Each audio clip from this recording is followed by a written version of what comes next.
요한계시록 20장입니다.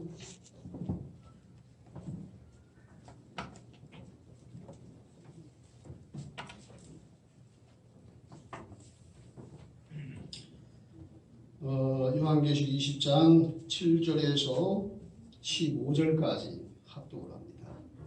다 같이 크게 읽습니다. 시작. 천년의 시대에 사탄이 목에서 나와서 땅의 사방에서 국가 마국을 비옥하고 모아 싸움을 지고 그 수가 바다머리가 되나 그들이 지면에 널리 퍼져 성국의 진과 사랑하시는 성을 보며 하늘에서 불이 내리와 그들을 태워버리고 또 그들을 미혹하는 마귀가 그들과 이런 곳에 던져지고 거기는 짐승과 인천자가 있어 세세토록 밤낮 괴로움을 받고 또 내가 크고 흰 보좌와 그에 앉으신 이를 보니 땅과 하늘이 그 앞에서 피하여 감리로다.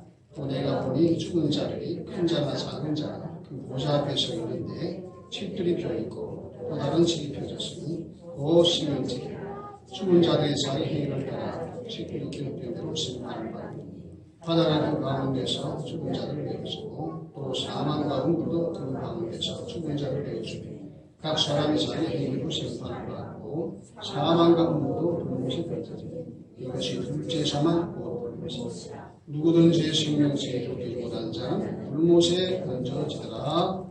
아멘. 찬양을 좀 하겠는데요.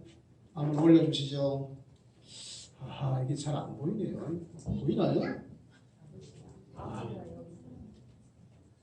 네, 저 뒤에 카사 잘 보인가요? 네, 잘 보입니다. 네? 잘 보입니다. 잘 보입니다. 예. 이것을 제가 악보를 올리라고 꼭 고집을 했는데 왜냐고 하면 이 모르는 찬송가이기 때문에 악보를 보실 줄 아는 분들이 참 크게 부르고 그렇게 하기 위해서 이렇게 올렸는데요. 가사만 크게 할 것을 잘못했네요. 제가 이 찬송을 왜 올리는 거 아니 오늘 말씀 제목이 뭡니까? 최후의 심판입니다. 옛날에 그 새 찬송가에 보면 최후 심판 날이라는 찬송이 있어요. 근데 제가 새 찬송가를 보관을 해야 되는 것인데 없어졌습니다. 여러분 지금 혹시 옛날에 새 찬송가 가지고 계신 분 있나요? 예. 그거 좀 챙겨주시기 바랍니다. 예, 거기 보면 최후 심판 날에 그런 찬송이 있어요. 근데 그것을 인터넷에 검색하니까 안 나오는 겁니다. 뭐 구글이나 다음이나 다 해봐도 안 나와요. 찾다 찾는데 큰빛 찬란한 아침에 이런 악보가 뜨는 거예요. 거기 이제 4절에 보면 심판주라는 말만 나오죠. 표식이 뜨는 것 같아요. 근데 저는 잘 모르는 찬송인데 보니까 이게 누가 작곡했는가 하니 헤이 제이 크로스비라고 하는 분이 1820년대 분이에요. 이분이 찬송가를 많이 작곡을 한 분입니다. 우리 찬송가에 한 20여 곡 찬송곡을 작곡했었는데요. 이분은 그 태어난 지 6주 만에 눈이 나빠져가지고 나중에 소경이 되었습니다. 그런데 하나님께서 그 은사를 주셔서 이 찬송시를 쓰는 은사를 주셔서 그래서 이분이 평생 동안 8,000곡에 달하는 찬송과 또 복음성가를 작시를 했습니다. 그렇게 유명한 분이에요. 우리 그 찬송에 보면은 뭐 예수로 나의 구주 삼고 예수 나를 위하여 나아갈 길 다가도록 이런 찬송이 다 이분이 작사를 한 거예요. 근데 하여간 이분에 대해서 찬송가의 여왕 그리고 현대 집회 찬송의 어머니 이런 별명이 있습니다. 소경인데요. 그래서 이분이 참 그 찬송을 영성 있게 잘 가사를 지었는데요. 또 작곡은 아이라 생기라는 분이 작곡했습니다. 이분이 이제 무디 목사님이 집회를 다닐 때 그 찬송인을 했던 분인데 이분이 작곡을 했어요. 자, 그래서 이런 찬송을 제가 발견을 했습니다. 한 번도 들어보지 못했고 알지 못한 찬송인데 검색하다 이것을 그래서 최후 심판의 찬송 대신 이 찬송을 부르게 될 텐데 모르는 찬송인가 성가대가 보고 그걸 보고 하라고 올려놨는데 이렇게 악보가 조그만데요. 잘 보여요? 예. 예. 1절을 한번 반주를 좀 하시고 한번 한 다음에 나중에 부르죠.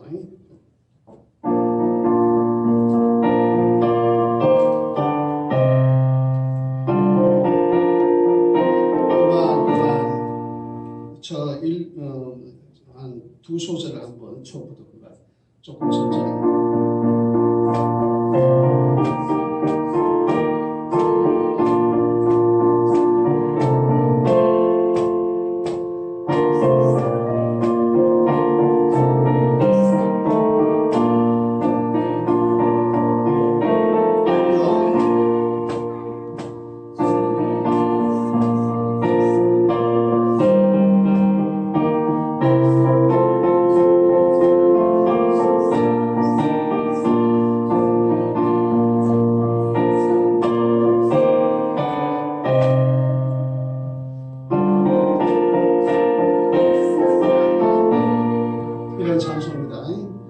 반주자는 반주하다가 빨라질 수가 있으니까 조심해.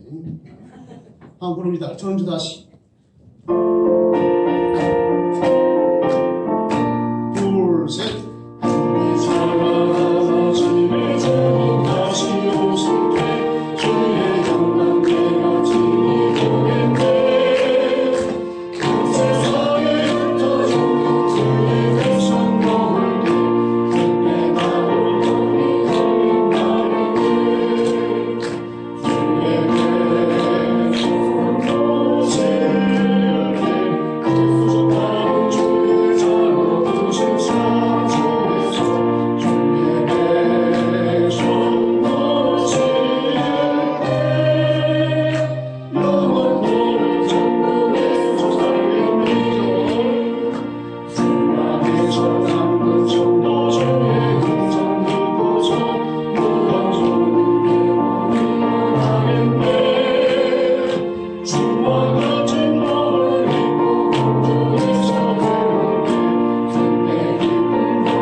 이제 말씀을 나누려고 합니다. 주의 성령께서 함께하여 주시고 복된 말씀, 은혜의 말씀, 영안이 열려지는 말씀, 소망의 말씀이 되게 하여 주시옵소서. 말씀을 방해하는 악한 원수들을 물리쳐 주시고 주의 천사로 이 좌중을 지켜 주시옵소서. 올라오지 못한 주의 손, 연약한 주의 눈 긍휼히 여기시옵고 강건함으로 붙들어 주옵소서. 아멘. 예수님으로 기도합나이다. 아멘. 아멘. 37분 되었네요. 네, 오늘 최후 심판입니다. 예, 제목이 좀 불편하죠. 최후 심판. 예. 제가 얼마 전에 유튜브를 통해서 박성현이라고 하는 칼럼니스트의 칼럼을 들었습니다. 이분이 CVID 무슨 말인지 아시죠? 이것과 관련하여서 중국의 고사 선거를 소개하는 것을 들었습니다. 이런 내용입니다. 중국의 고사 선거 중에 이 볼륨 조금만 좀 높여주면 좋겠네. 예, 만절필동이라는 그러한 고사 선거가 있습니다. 만절필동. 아마 그 중국의 장강을 두고 하는 말인 것 같은데요. 이 장강이 얼마나 큽니까? 굉장히 크고 또 길게 이어져 있는데 이것이 막 굽이굽이 흐른단 말이에요. 오른쪽으로 갔다 왼쪽으로 갔다 되돌아갔다가 막 굽이 이 도대체 강이 어디로 흐르는가? 그렇게 사람들이 의문을 갖지만 정해져 있다는 거예요. 이 강은 반드시 어디로 흐른다? 동쪽으로 다 필동. 그래서 만절필동. 만 가지 구비가 있지만 결국은 동쪽으로 가게 되어 있다. 그런 이야기. 그래서 이것을 갖다가 CVID에 적용을 하는 겁니다. 무슨 얘기가 아니니? 미국이 추진하는 핵 문제에 관련하여서 완전하고도 검증 가능하며 되돌릴 수 없는 핵폐기. 이건 CVID 아닙니까?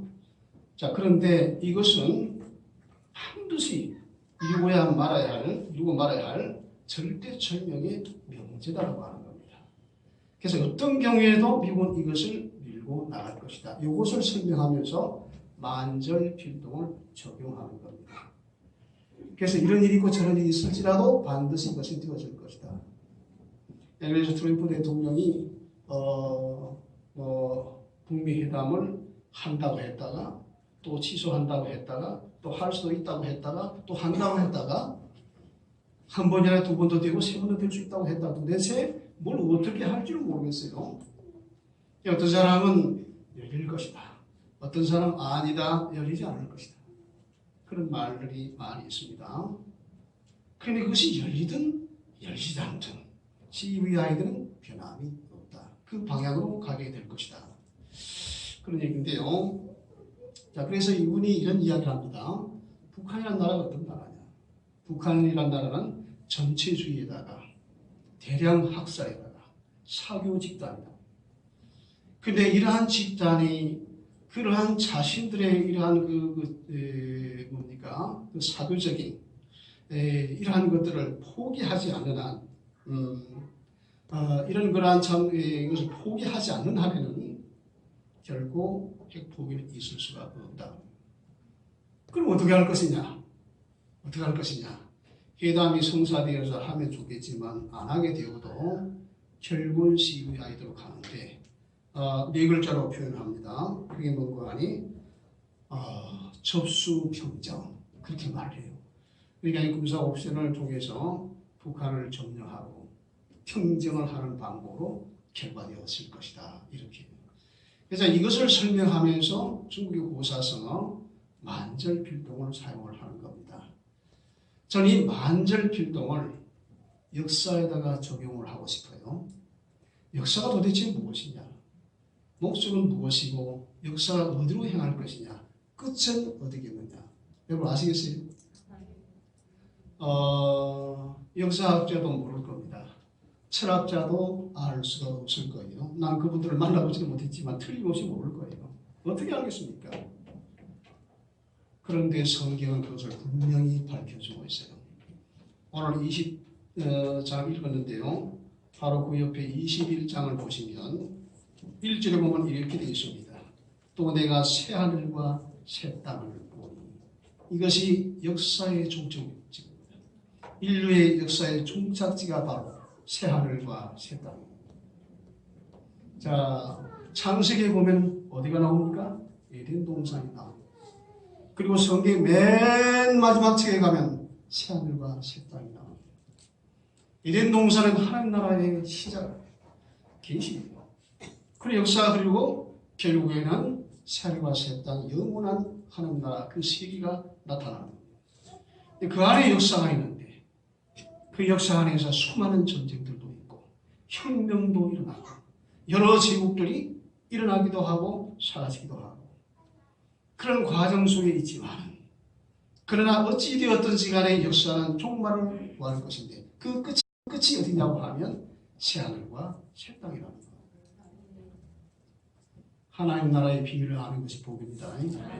세상 사람은 죽었다 깨나도 몰라요. 역사학자도 모르고 철학자도 모르고.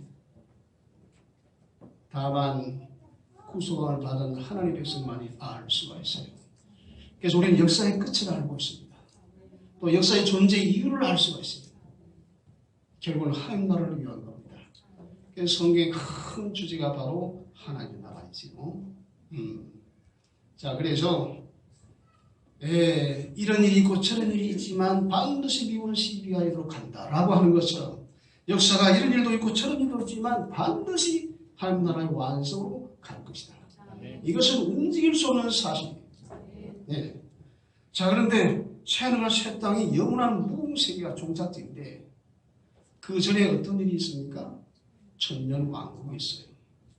1000년 동안 그리스도께 오셔서 하시는 천년의 왕국이 있다는 말이에요.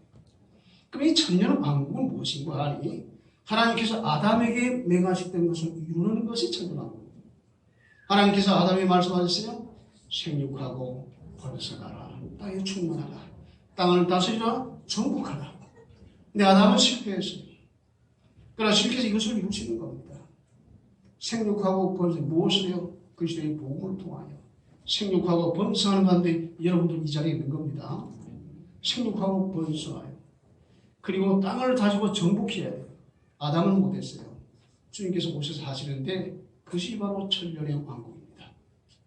그리고 천년의 왕국이 끝나고 이제 영원한 그러한 세계로 가야 할 터인데 그 중간에 뭐가 있습니까? 그 사이에 최후의 심판이라고 하는 것이 있습니다.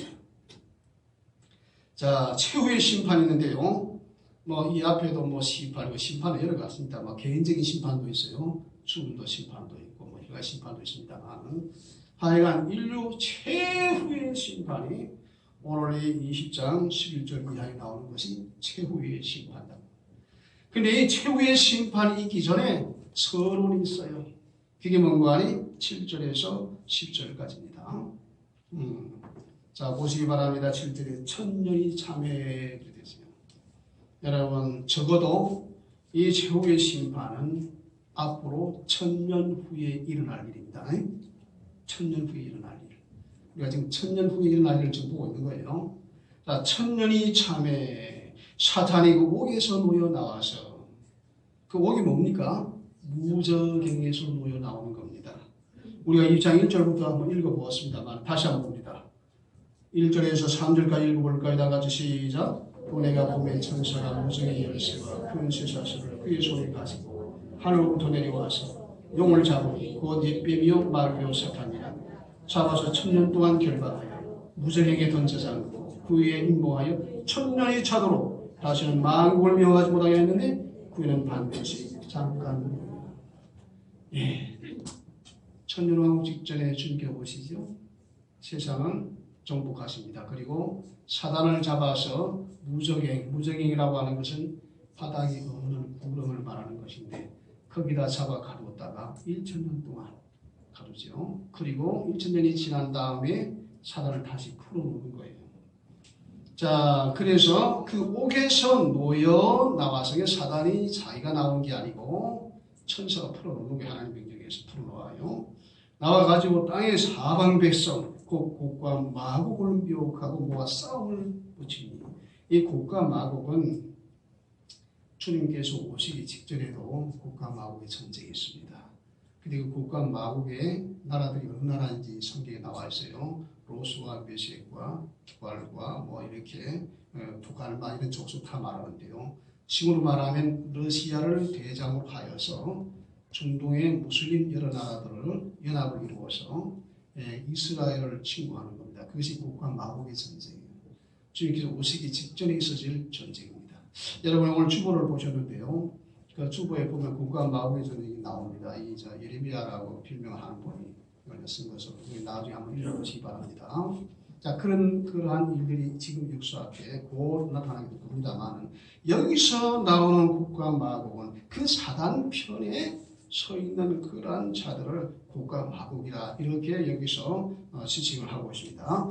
자, 그래서 이 사단 편에 서 있는 자들 미혹하고 모아 싸움을 붙이니 그 수가 바다 모래 같으리라.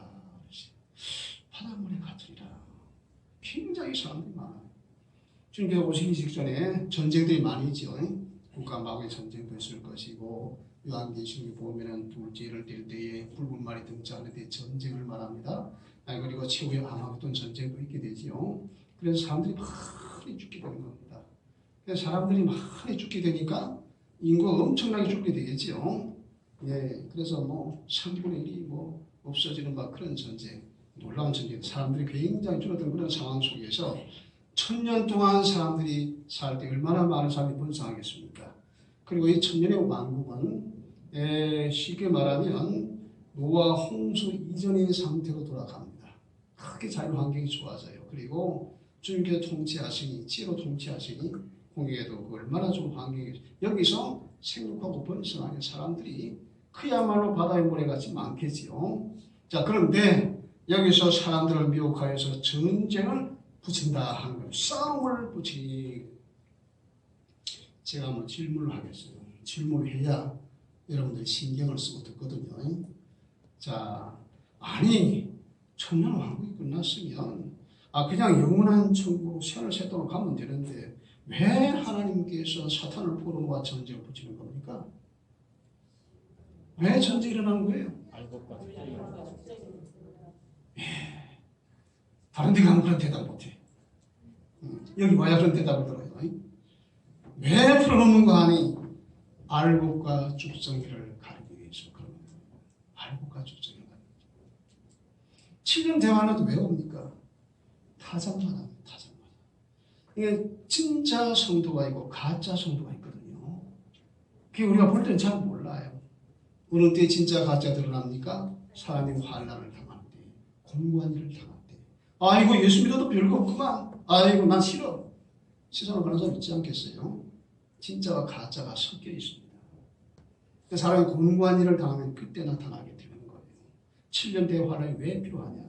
타작마다인 거예요. 타작마다. 자, 그래서 그 고난 중에도 믿음이 있는 사람은 그 환란을 이깁니다. 끝까지 이겨요. 그리고 결국은 믿음의 승리를 거죠. 그러나 가짜 신자들은 전부 다 세상으로 타협하고 돌아가버리고 만다고 합니다. 그래서 많은 사람들이 그들은 타겟을지라도 멸망으로 가버리는 그런 안타까운 그런 현실을 우리가 묵게가 될 텐데요. 정신 차려야 됩니다. 자, 그래서 이 천년 왕국 동안에 얼마나 많은 사람이 평안한 생활이 있겠어요. 그래 하나님께서 알고가 죽전을 가르는 거예요. 이 중에서도 크게 하나님 괜히 하는 신앙을 가지고 있는 사람도 있을 것이고 타협하는 사람도 있을 것이고 그래요. 그러면 사단이 미혹을 합니다. 그래가지고 사단이 자기 백성을 골라내는 거죠. 그래서 싸움을 붙여요. 전쟁을, 최후의 전쟁을 붙이는 거예요. 그래서 믿음 있는 사람은 끝까지 하나님 배반하지 아니하고 믿음을 지키겠지요. 자, 그럴 때에 구절을 보면 이렇게 되어 있습니다. 그들이 지면에 널리 퍼져 성들의 증과 사랑하신 성을 두매 하늘에서 불이 내려와서 그들을 태워버리고, 여기서 전쟁의 종말에 가면 하나님의 불로 그들을 심판을 하시는 것이죠. 그 다음에 10절에 보면 이렇게 되어 있습니다. 또 그들을 미혹하는 마귀가 불과 영 불못에 던져지니 거기는 그 짐승과 거짓 선지자도 있어 세시도록 밤낮 괴로움을 받으리라. 사단도 붙잡혀요. 마귀 대장 마귀가 붙잡히는 겁니다. 그렇게 해서 불과 유황 불못이 던져져요. 던져져야 보니까 거기에 먼저 온 자들이 있어요. 누굽니까? 그 짐승과 거짓 선지자도 있어. 이렇게 되어 있습니다. 이 짐승과 거짓 선지자는 누굽니까? 적그리스도와 그리고 거짓 선지자, 모든 믿는다고 하면서도 사람들을 미혹하는 거짓 어떠한 종교나 배신하는 그런 것들을 배도하는 자들을 그 우두머리, 그들이 언제 와 있습니까? 여기 1000년 전에 이미 거기 떨어져 있었던 겁니다. 19장 20절 한번 보시죠. 19장 20절 다 같이 읽습니다. 시작. 그 앞에서 표적을 거기 선지자도 함께 잡혔습니다. 이런 짐승의 표를 받고 그 우상에 경배하던 자들을 표적으로 미혹하던 자 이름이 산천의 유황 불못에 던져지고 1000년 전에 던져졌어요. 그렇게 사단이 들어가니까 거기서 만나게 되는 거예요. 유황 불못, 영원히 끄지 않은 불못으로 들어간다는 말이죠. 자, 그렇게 하고 나서 그 다음에 11절이 시작이 되는데 이 하나님의 참 심판대가 펼쳐지게 되는 겁니다. 11절에 보면 또 내가 크고 흰 보좌와 그 위에 앉으신 이를 보니 그랬어요. 크고 흰 보좌와 이 얼마나 큰지를 모르겠어요. 제가 상상해 보았습니다. 바닷가에 수많은 모래들 여러분이 한번 상상해 보세요. 그 모래들을 사람으로 한번 생각해 보세요. 그리고 큰 망망한 바다 위에 하나님 보좌가 펼쳐져 있다는 것을 한번 상상해 보세요. 그게 하얀 색깔입니다. 거대한 보좌가 있어요. 거기에 하나님이 좌정하십니다. 자, 그것을 보는 사람들이 얼마나 놀라워할까요? 근데 이때 사람들은 말입니다. 영이 안 돼요. 살아나는 겁니다. 자, 13절에 보면 바다가 그 가운데 죽은 자들을 내어주고 또 사망과 모두 그 가운데서 죽은 자들을 내어주네. 자, 바다에 빠져 죽은 사람도 있을 거겠죠. 또 죽어서 땅에 묻힌 자도 있을 것이고 그래서 바다가 죽은 자들을 내어준다. 또 땅도 죽은 자들을 내어줘요. 주님께서 말씀하셨습니다. 선한 일을 행한 자는 생명의 부활로 그 다음에 악한 일을 행한 자는 심판의 부활로 나옵니다. 두 가지 부활이 있어요. 생명의 부활이 있고 심판의 부활이 있어요. 주님께서 그렇게 말씀하셨어요. 요한복음 5장 29절. 그래서 여기 나타나는 사람은 어떤 사람이냐면 심판의 부활로 나타나는 사람입니다. 생명의 부활로 나타나는 자들은 그 모습이 어떨까요? 아름다울 겁니다. 영광스러울 거예요. 자, 여러분들 이 가운데 있습니다. 뭐 잘났다 못났다 뭐 뽐내기도 하고 그러지만 부활절이고 다 아름다울 거예요. 영광스러운 몸일 거예요. 각기 개성은 다르지만 다 아름다울 거예요. 영광의 몸이고 찬란한 몸일 거예요. 그러나 심판의 부활로 나온 자들은 어떨까요? 살기는 살았어요.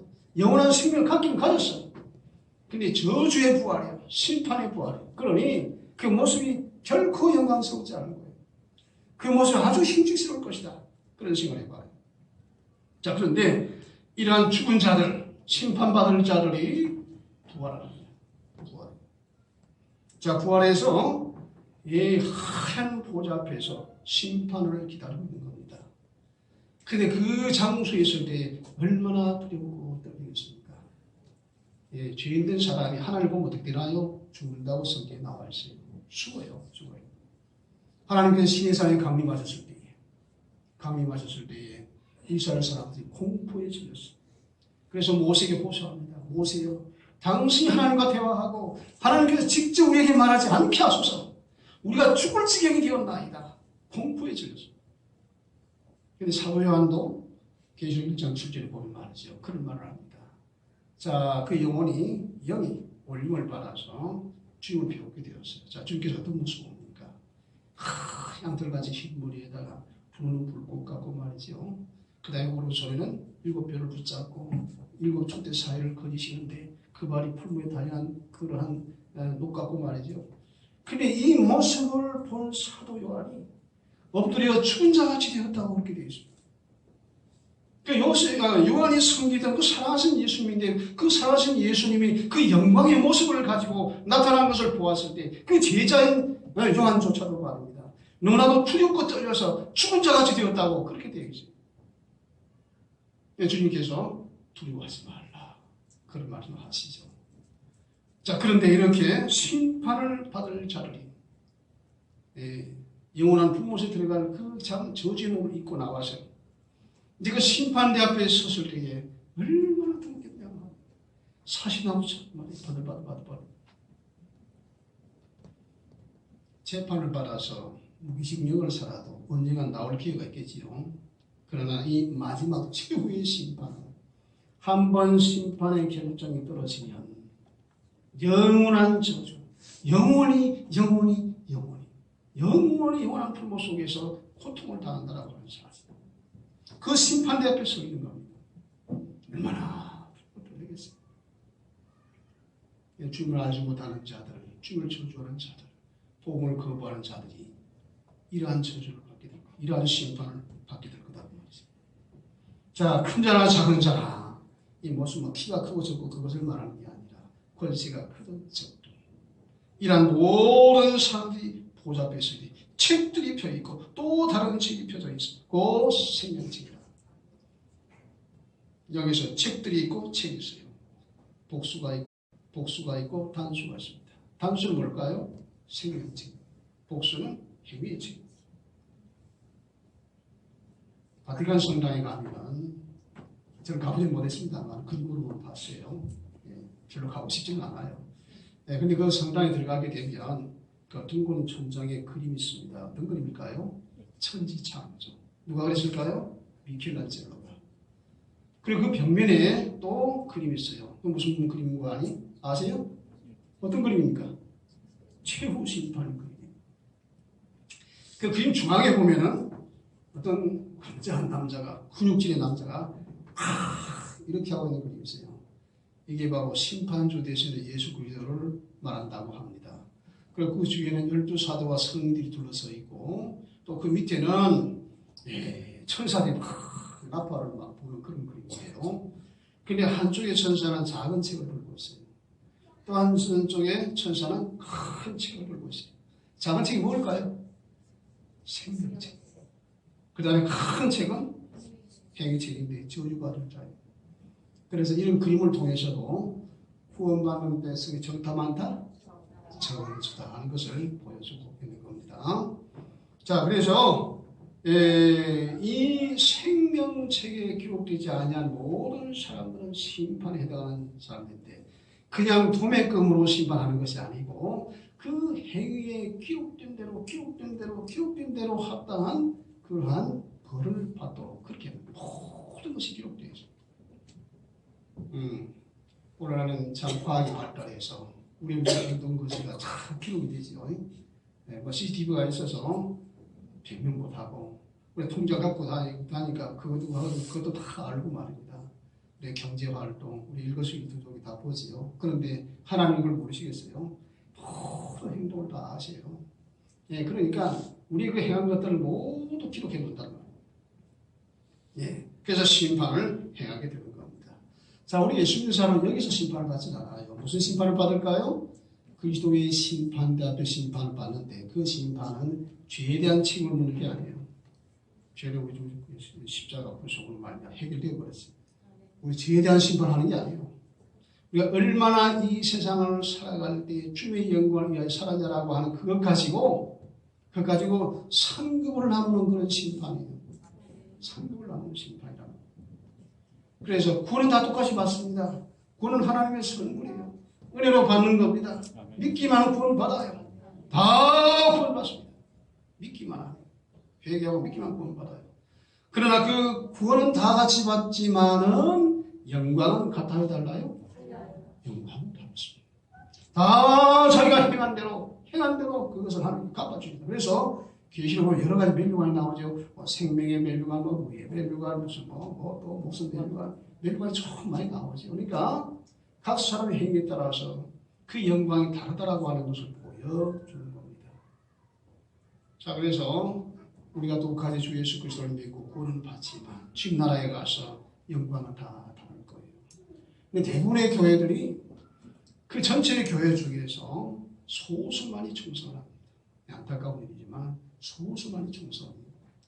자기의 주어진 사명을 참 시간을 들이고 물질을 들이고 봉사하고 헌신하고 그러다. 근데 그런 모든 것들이 하나님께서 잊어버리신다? 절대로 잊어버리지 않아요. 다 기록이 되어 있습니다. 자, 그리고 기록된 대로 영광을 우리에게 주신다라고 하는 사실이에요. 그런데 그럴 뿐만 아니라 저주를 받는 자, 그 행위에 따라서 전부 기록된 대로 차득이 주어진다라고 하는 거예요. 자, 만약에 말이죠, 저 김일성이나 김정은 같은 자들이 똑같이 심판을 받는다 그러면 얼마나 불공평하겠습니까? 그래서 김일성, 김정일, 김정은은 아마 유황불문 중에서도 가장 뜨끈뜨끈한 곳으로 가지 않을까, 그런 생각이 듭니다. 공감하세요? 심중한 것 같은데 틀림없이 차등했을 거예요. 가장 밑바닥에 영원토록 고통을 받을 거예요. 자, 그래서 여기서 하여간 우리에게 주신 메시지는 분명히 심판이 있다는 겁니다. 우리 믿는 자들에게도 그리스도의 심판대 앞에 자기 행위에 따라서 상급받는 심판을 줄 것이지만은 믿지 아니하고 거역하고 하나님을 모독하는 모든 자들은 영원히 저주받을 몸을 가지고 나타나서 심판을 받고 영원한 불못으로 떨어진다. 그런 이야기. 그래서 13절 부분에 보면 각 사람이 자기의 행위대로 심판을 받고 보면 그건 많은 게 아니에요. 각 사람이 각각 자기가 행한 대로 심판을 받고 사망과 음부도 불못에 던져진 이것은 둘째 사망 곧 불못이라. 여러분 한 번만 죽는 것이 복입니다. 두 번 죽는 사람이 있어요. 이건 저주받은 거예요. 모든 사람이 한 번은 죽어요. 그러나 두 번 죽는 사람이 있어요. 둘째 사망에 들어가는 자들. 얼마나 불행한 일인지 몰라요. 자, 그래서 15절 한번 다 같이 읽어보시죠. 시작. 생명책에 기록되지 못한 자는 불못에 던져지라. 이렇게.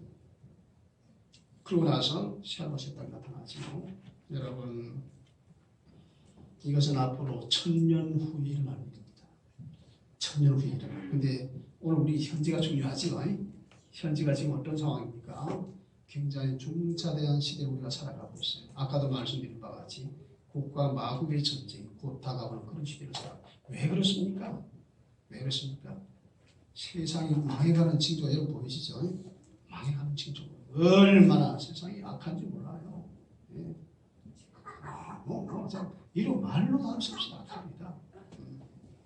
그래서 세상, 나라뿐만 세상이 망해가는 징조가 얼마나 사람의 도덕 불감증에 사람이 짐승화되어져 갑니다. 짐승화되어져 가요. 제가 중학교 들어가니까 담임 교사 선생님이 칠판에다가 사람인 자 4개를 딱 그려놨어요. 그리고는 말합니다. 이렇게 말합니다. 사람이면 다 사람이냐? 사람다워야 사람이지. 교육이라고 하는 게 뭐냐면 사람하고 사람 되게 하는 교육인데 오늘날도 그러고 있습니까? 예. 성실한 교육자도 있겠지만 대부분 뭡니까? 그냥 먹고 살기 위해서 하는 것이고 그냥 어떤 교육의 목적이라는 게 없어요. 잘 먹고 잘 살고 좋은 직장 얻고 말입니다. 그런 것이지. 이게 얼마나 도덕적으로 영적으로 타락했는지 몰라요. 그런 거 일일이 열간 한이 없겠습니다만 인도의 마하트마 간디라고 하는 분이 이런 말을 했어요.